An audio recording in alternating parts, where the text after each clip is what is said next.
L'étape suivante de notre formation consiste, consiste à calculer le dévers de notre route qu'on a étudié jusque-là. Alors bien sûr, je vous invite fortement à revoir le mot dévers, surtout pour les étudiants. Qu'est-ce que ça veut dire le dévers d'une chaussée? Comment le calculer? Où est-ce qu'on l'implante? Généralement, il y a une mauvaise compréhension du mot dévers par les étudiants. Donc au niveau d'un cours, je crois que vous pouvez bien comprendre le mot. Mais en résumé, le dévers, c'est la pente transversale de votre chaussée. Alors bien sûr, la chaussée, lorsqu'on est dans un alignement droit, il n'y a pas de virage, elle sera en toit. En toit, qu'est-ce que ça veut dire en toit? C'est-à-dire que la chaussée, elle est déversée à gauche et à droite, et l'eau circule à droite et à gauche transversalement à la chaussée. Alors, le dévers en toit, il est variable d'un pays à un autre, d'un matériau à un autre. Généralement, pour les matériaux hydrocarbonés, on utilise la pente 2,5% parce que c'est une pente qui va permettre l'écoulement des eaux pluviales rapidement transversalement sur la chaussée. Pour les revêtements superficiels, on utilise les 3%. Pour pour les routes en béton, structure rigide, on utilise de 2%. Le dévers en toit, il est variable généralement en fonction de votre matériau. Maintenant, dans un virage, la route elle sera déversée, c'est-à-dire qu'il y aura une pente unique à droite ou bien à gauche en fonction de votre virage. Alors le calcul du dévers, dans vos cours, dans certains documents techniques, dans certains livres, vous allez voir qu'il y a beaucoup de méthodes. Alors ça a été toujours un débat ouvert.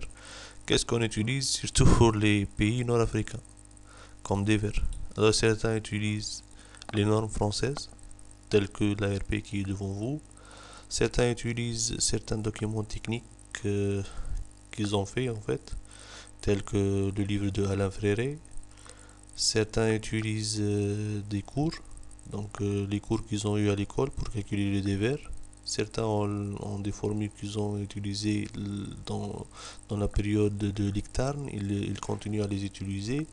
Mais bref, au niveau des dévers, vous devez bien vous mettre en accord avec celui qui va vous contrôler ou bien avec le consultant sur le dévers que vous allez utiliser. Alors moi, personnellement, je favorise l'utilisation des normes.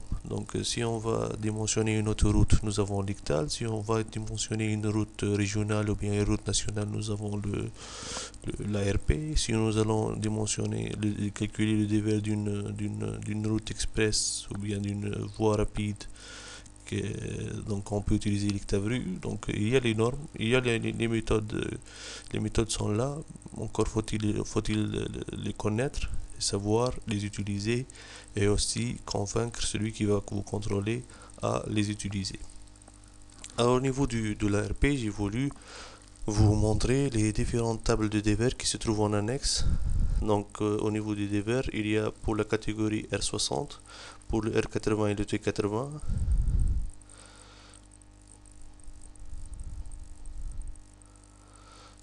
Ce sont les tables de dévers qui sont utilisées au niveau de l'ARP. Alors, comment on lit il y a le T100, j'ai oublié de le mentionner. Comment on utilise ces tables-là? Donc, si vous êtes en train de dimensionner une route, par exemple locale à 60 km à l'heure, alors le rayon minimal, c'est 120.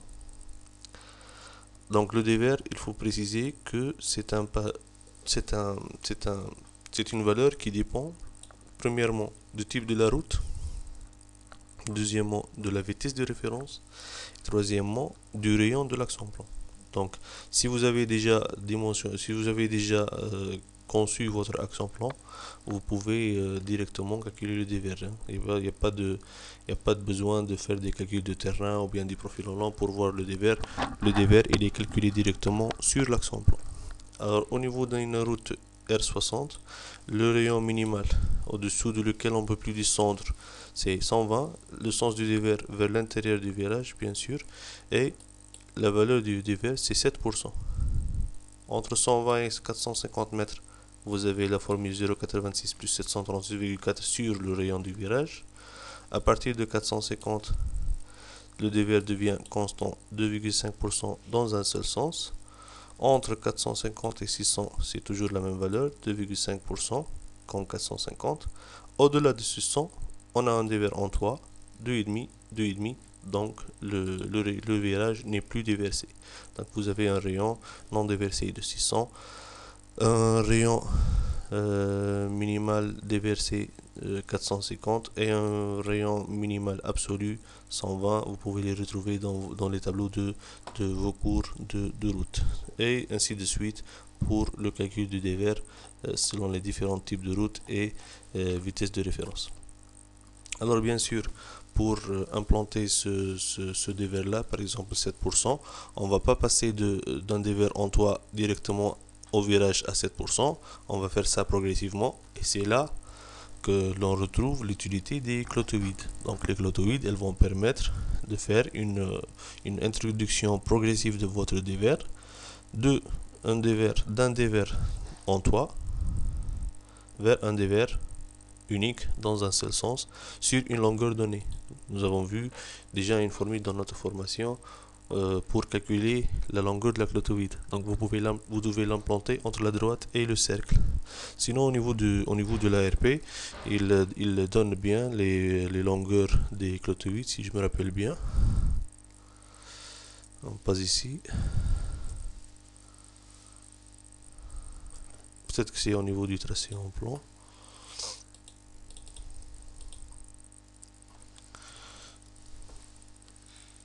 Donc on va voir s'il y a la page qui permet de faire le raccordement progressif. La voilà, la page 67. Donc si c'est une route à deux voies, vous avez la longueur de la clotoïde, c'est l'inf de 6R puissance 0,4 ou bien 67 à 3 voies et à 2 fois 2 voies. Donc ça c'est les valeurs des raccordements progressifs. Normalement c'est dans l'annexe 2, je le vois pas l'annexe 2. L'annexe 2, raccordement progressif, clotoïde, le voilà. Donc les longueurs des clotoïdes, elles sont données au niveau de l'annexe numéro 2. Donc vous pouvez calculer la longueur du dévers, la longueur de la clotoïde avec l'ARP et l'utiliser comme étant la longueur de variation du dévers depuis le dévers en toit vers jusqu'au dévers unique dans un seul sens. Alors bien sûr, vous allez me dire quel est le rayon à chaque fois. Donc on doit revenir à notre fichier piste et là on va voir comment on fait sur une sortie édition et on va imprimer notre accent plan. Donc il suffit de cocher accent plan. Donc si je fais éditer aperçu, je vais avoir un tableau. Donc c'est un tableau qui est très important, qui a été déjà abordé au niveau du module DAP. Ce tableau là il résume les éléments que j'ai utilisés, leurs caractéristiques, leur longueur, leurs abscisses de départ et les x, y des points de tangence. Donc au niveau de ce tableau là, vous avez tous les rayons, moins 1000, moins 2500, 2500, tous les rayons que vous avez utilisés. Et bien sûr, pour chaque rayon, vous avez l'abscisse de départ de ce rayon et l'abscisse d'arrivée. Donc si jamais je vais faire le calcul du dévers, alors pour des valeurs de 1000, 2500, le rayon n'est pas déversé, mais par exemple si je prends le 500, donc je reviens à l'ARP, je vais voir au niveau du dévers que la valeur 450, 600, la valeur 500 elle est comprise dans cette plage là, donc je vais prendre une valeur 2,5%. Donc sur ce cercle là, je vais avoir un dévers unique. Donc ça dépend à droite ou à gauche. Je crois que c'est donc à gauche. Donc le rayon il est déversé à gauche. Et il va commencer de l'abscisse 1030 jusqu'à l'abscisse 1093. C'est-à-dire que sur cette section là, qui concerne le cercle C5, j'ai un dévers de 2,5% dans un seul sens. Alors, sur la droite des 5 qui le précède, qui est de longueur 176 mètres, je vais avoir un dévers en toit. Sur la droite qui suit le cercle C5, je vais avoir la même chose, un dévers en toit. Et donc, je vais devoir calculer la longueur sur laquelle je vais faire la variation. Alors, si je prends par exemple l'abscisse 1030 avec un dévers 2,5%, je vais revenir à l'annexe 2, je vais calculer la longueur de la clotoïde. Donc Je vais utiliser la calculatrice.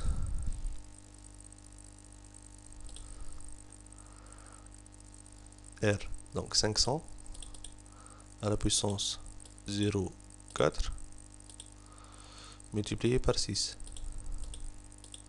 Donc je dois avoir une clotoïde de longueur 72 mètres. Donc je reviens à mon action plan. Le cercle C5, il sera déversé, tout le cercle il sera déversé d'une valeur de 2,5%. Je vais utiliser 72 mètres avant, 72 mètres après pour implanter la variation du dévers. Donc c'est comme ça qu'on calcule le dévers compte tenu de l'axe. Alors comment faire ça sur le logiciel piste? Je vais faire calcul dévers et je vais rentrer dans cette partie là qui me permet ou bien de faire une saisie de mon axe de mon dévers compte tenu des valeurs que je suis en train de faire. Donc je me rappelle plus les valeurs de l'axe en plan que j'ai utilisé pour étudier le cercle C5. Donc de 1030 à 1093. De 1030 à 1093. Calcul dévers. Donc depuis l'abscisse 0, j'ai un dévers en toit 2,5 moins 2,5. Alors pourquoi plus ou ensuite moins? Parce que la convention de signe du logiciel piste, c'est que si on va vers la droite et qu'on monte, c'est plus. Et si on va vers la droite et qu'on descend, c'est moins. Donc 2,5 moins 2,5. Ça, c'est à l'abscisse 0. Donc on va introduire les points de changement de dévers. À chaque fois que le dévers va changer sur notre axe, qui est de longueur 4493 mètres, on va signaler ce changement. Alors, on a dit entre 1030 et 1093, mais on va retrancher 72 des 1030, donc ça va faire dans les 968. Je vais avoir toujours 2,5 moins 2,5. Donc de 0 jusqu'à 968, le dévers il est en toit. Ensuite, à partir de 1030, je vais avoir moins 2,5, moins 2,5. Entrée. Jusqu'à 1096, ça c'est la développée du cercle, toujours moins 2,5, moins 2,5, entrée. Tout ça c'est en train d'être écrit ici. Et je vais ajouter encore 72 mètres, donc 1098, ça fait 1168 pour revenir à l'état en toit, 2,5 moins 2,5. Ensuite, je vais continuer, je sais pas, vers 1500 mètres, 2,5 moins 2,5. Et à chaque cercle, je vais voir la valeur du dévers qui lui correspond, la longueur sur laquelle je vais faire le changement de mon dévers et les introduire une à une dans mon tableau comme vous venez de le voir. Donc ça, c'est calcul manuel de votre dévers.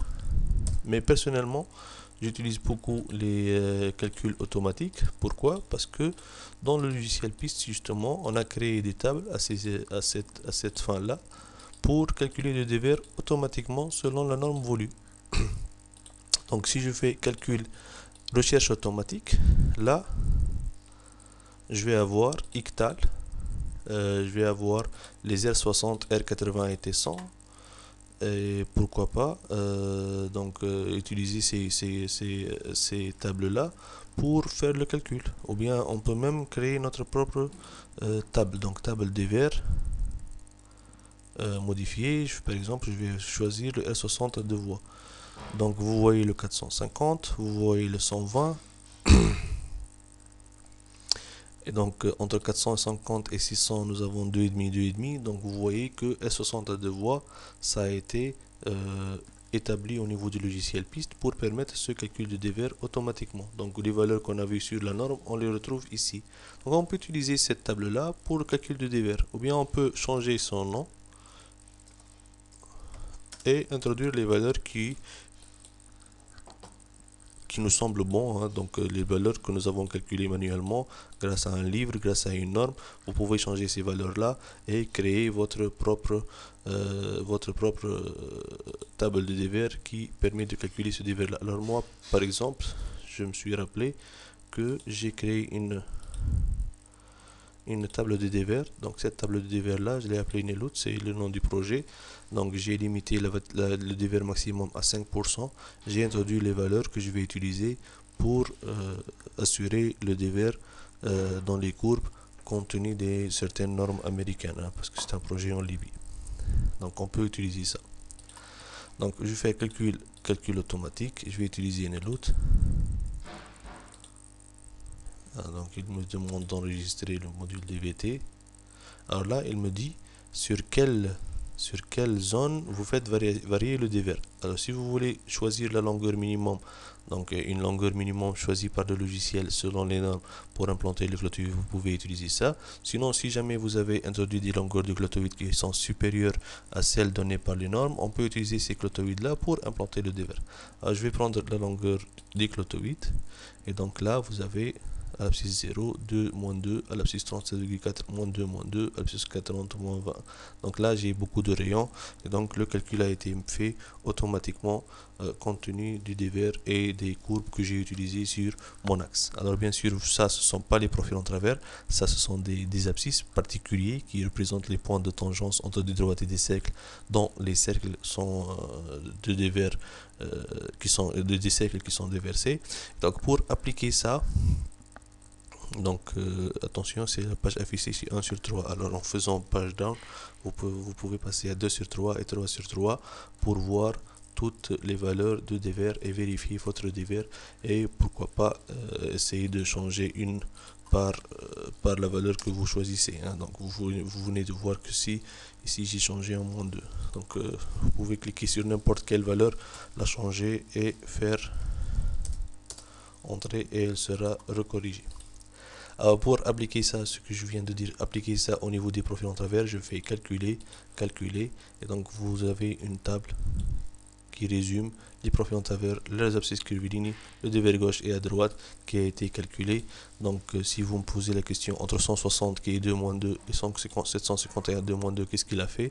Il va adopter un dévers 2 moins 2 sur toute cette section là. Entre 789 de 2 et 792 de 30 de 30, qu'est-ce qu'il va faire? Il va faire une variation linéaire. Donc il va calculer la différence d'abscisse, la différence au niveau du dévers, et il va subdiviser ça d'une manière linéaire et équitable entre les différents profils. Voilà, on vient de faire le calcul du dévers sur notre axe en plan. Alors, il me demande qu'est-ce qu'on va enregistrer. Donc c'est un nouveau fichier à ajouter au fichier qu'on a vu dans la dernière formation, qui est le fichier DVT. Donc c'est un fichier qui va contenir les informations sur le dévers que j'ai calculé. Donc le DVT, voilà, on peut même l'éditer et vous avez la table qui est donnée ici. Vous pouvez changer la valeur ici et elle pourra être prise en compte, hein, à condition que vous faites fichier restaurer et vous lui donnez le DVT. Donc vous pouvez ici changer les valeurs si vous voulez pas rentrer directement sur le logiciel piste. Vous pouvez changer les valeurs de dévers sur le fichier DVT. Bien sûr, vous devez disposer à droite de votre axe en plan, faire le calcul manuellement comme ça à la main avec une calculatrice et corriger ça manuellement. Ensuite les introduire ici, et au niveau du logiciel vous pouvez faire, donc comme je viens de le montrer, fichier restaurer et changer le DVT et l'importer ici et faire le recalcul, hein. Ok. En faisant fermer, on va voir que au niveau de mon profil en long, alors les informations qu'il y avait, c'était les droites et les paraboles avec les pentes et les rayons, l'axe en plan aussi, mais là vous voyez qu'il y a deux lignes qui s'ajoutent, et si vous regardez en haut, c'est le dévers et les fossés à gauche, les dévers et les fossés à droite. Donc les fossés n'apparaissent pas parce qu'on n'a pas encore introduit le profil en travers type dans le fichier piste, on n'a pas encore calculé le projet, je veux dire. Donc tout ce qu'on peut voir maintenant, ce sont les dévers. Donc vous voyez que nous sommes partis d'un dévers en toit vers une courbe déversée. Donc le rayon 1000 dans mon cas il est déversé, c'est la norme américaine qui l'a imposé, et vous pouvez suivre votre dévers, le corriger comme il faut. Par exemple, parfois on vous dit ce cercle là il est déversé, celui-là il est déversé, pourquoi faire un changement de dévers pour revenir en toit puis revenir à un dévers à droite, alors que vous pouvez faire passer ça directement. Donc vous allez voir cette abscisse là et éliminer les dévers qui varient entre ces deux valeurs là, pour avoir deux courbes qui sont déversées dans un même sens, même si elles ne sont pas de même valeur, vous pouvez corriger ce dévers là avec cette méthode. Donc le dévers, il n'y a pas de formule magique. Il faut comprendre c'est quoi le dévers, il faut comprendre comment le calculer, sur quelle valeur le mettre en place, et après l'avoir calculé, il faut revenir voir votre projet et on le verra comment on les lit directement sur les plans après pour pouvoir générer des dévers qui sont logiques et qui seront acceptés par celui qui va vous contrôler, parce que généralement les dévers sont un peu délicats à calculer. Encore faut-il savoir quelles sont les normes à utiliser et les bonnes manières pour les calculer et bien concentrer ses calculs dessus pour avoir un bon résultat.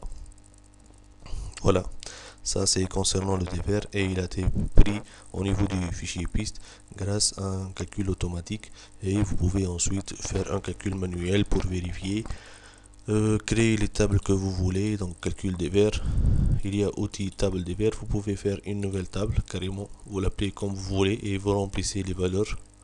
Vous pouvez faire outil table des vers copier, alors il suffit de cliquer sur R60 à 3 voies par exemple, changer le nom bien sûr, et changer les valeurs que vous voulez, par exemple mettre le dévers maximal en toit 5%, dévers maximum 5% avec un dévers en toit de 2,5, 2, ça dépend de votre matériau.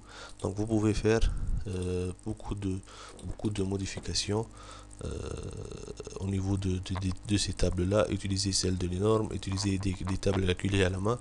Vous avez tous les outils nécessaires et c'est l'une des caractéristiques qui me plaît beaucoup au niveau du logiciel, parce que ça permet justement de faire des calculs de dévers automatisés qui sont bien rapides, mais toujours je précise, il faut les vérifier une fois calculés. Merci.